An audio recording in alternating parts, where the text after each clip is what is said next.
workshop will be in English, so I hope you all understand English. Because it's on Europe and international internet policy, and we have two speakers from abroad here. My name is Ralf Bendrath. I've been involved for the last couple of years in Netzpolitischer.org, AK Vorrat, European Digital Rights, and some other contexts. Have successfully tried to avoid writing a PhD on this topic. And since last year I've been working in the European Parliament for Jan-Philipp Albrecht as a policy advisor. The other speakers here is Jan-Philipp Albrecht, as I said, was elected to the European Parliament in the last election last year and is now the Green Group's expert on data protection and home affairs, and also on internet freedoms. Jérémie Zimmermann is from Paris, founder and spokesperson of Quadrature du Net, French NGO who have been really active around the European Telecoms package and now are mostly involved in ACTA and also some other things. Notorious speaker, he also at Berlin conferences. And Joe McNamee has been in Brussels for 10 years or so. 13 years, yeah. Real Brussels insider, and after several jobs inside the European Union bubble, so to speak, he last year started working for European Digital Rights, the umbrella organization of European digital rights organizations, and is trying to coordinate EDI's advocacy and policy work in Brussels. This workshop, very briefly, when the conference organizers asked us a couple of months ago if we would be interested in organizing a workshop here on international internet policy, we thought, okay, but I mean, that's everything. Everything we have in 20 workshops here, we also have at the international level, so what should we exactly talk about and how?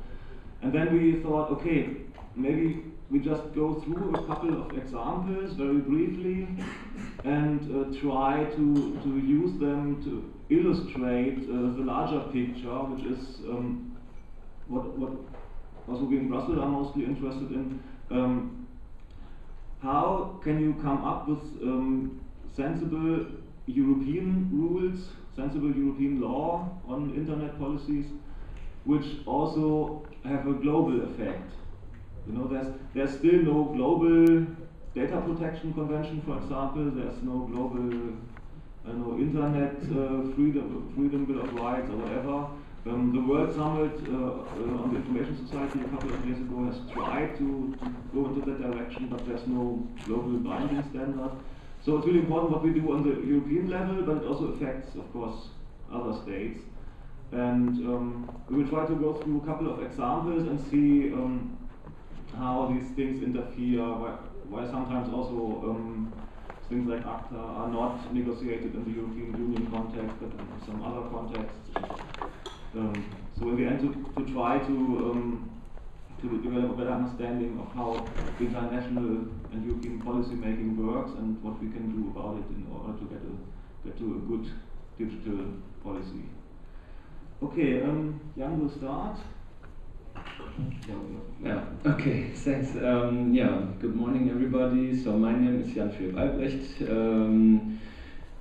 I think we are a little bit of the internet hub in the European Greens group, and I really would like to thank the Greens in the Bundestag to organize this conference. I think it's very important that we talk about several issues in internet policy, and especially I think it's very good that we have this workshop, because again and again we are talking about the question of the borderless internet and I mean electronic data use, which is not anymore bound to borders, but we have more exchange on the global, on the European level, and but every time again we stick to have debates which are not really European or global. We stick to have debates in our national public spheres, and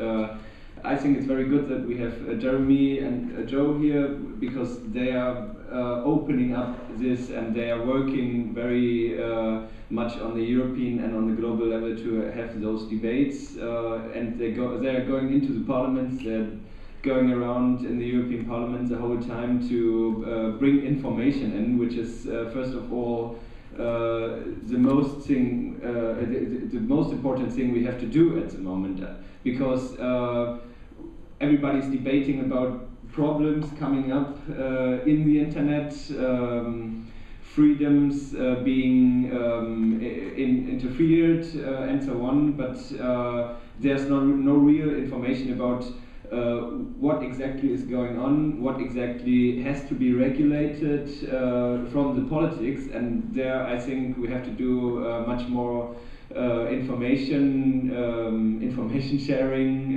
between the politicians, and that's what we are doing the whole time when we are coming to Berlin, to bring in a little bit of the perspectives being exchanged in Brussels. And one I would show the ongoing processes in the field of data protection on the European level, and also on the global level, especially when we are talking about the relation to the US data protection system, not only in a public sphere but also in the private sphere. So we are talking about the Data Protection Directive, which with the Safe Harbor Agreement also created the first time across Atlantic dimension.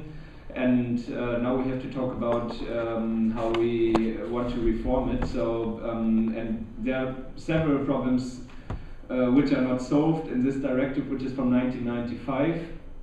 And again and again, when we are talking about data protection in Germany, I have the impression that there are so less people knowing about this directive and what's in there.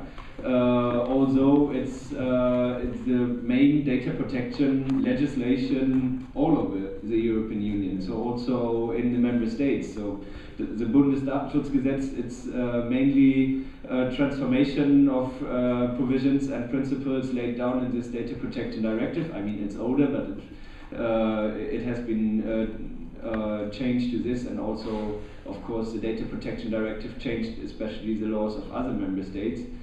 In Germany, we were always a little bit earlier.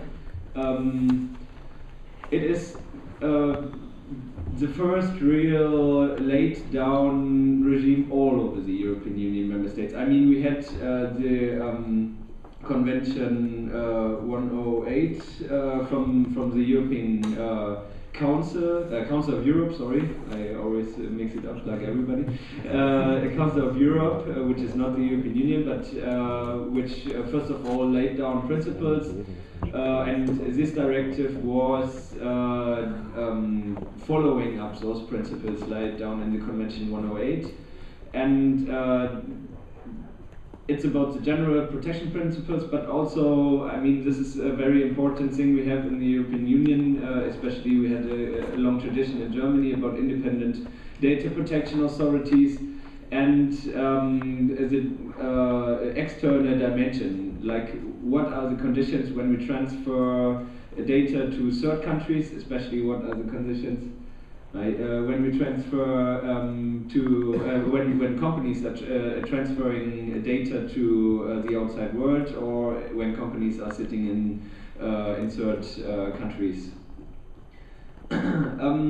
About the external effects, I think the most important thing we have to know is that most of the companies processing data are not really in the inside of the European Union. Most of the companies we are using, most of the services we are using in the internet are based, for example, in the United States, and they are processing their data on different on a different legal basis, and therefore we have a problem when it comes to interferences, especially with data protection law, with fundamental rights, because data protection is a fundamental right.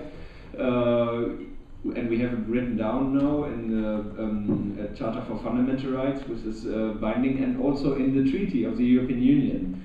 I mean, this is what people perhaps didn't know yet, but now we have written down fundamental rights, and we have a provision in the treaty which clearly says that data protection is a fundamental right which has to be respected, and which has to be also implemented in legislation in the private sector. And now we will have a review of the directive, which is first of all not only in the private sector like the directive was before, because it was the first former system of 3 pillars in the European Union. It was the first pillar, the community law, and that was the legal basis for this directive. Now we have, with the Lisbon Treaty, not anymore the division between the private sector, the community level, and the public sector, the police and judicial cooperation. This will merge. We will have one directive for private and public regulation, so and data procession, and therefore we will have to lay down principles again, where we have to think about new principles. I mean, 1995 is long ago. We have now learned about what are the possibilities of electronic data procession, and especially what are the possibilities and the effects of the internet as a large sector of everybody's life. And we have to lay down new principles. We have to think about new ideas, and some proposals are laid down now in the first communication of the EU Commission. It's the Justice Commissioner, Viviane Reding, who is in charge of the proposal, and she had made a communication 2 weeks ago now, I think, on the large framework in which direction this will go. It's not yet the proposal for a new directive. I think it will come mid of next year. But anyway, we have to think about what's in this communication. I think it's first, there are some very good proposals in. So first of all, a little bit of a principle, the right to be forgotten, which is in practical means perhaps difficult to implement, but we have to think about how we want to do it. Privacy by design, so that everybody has to develop technologies and use technologies which are automatically protecting individuals' privacy, and more power for the data protection authorities, which is very important, I think, because we will have more and more situations where individuals will not have an idea about where their data are processed. Companies or even the authorities, when you think about the public sector, are far away. It's not always clear which law applies.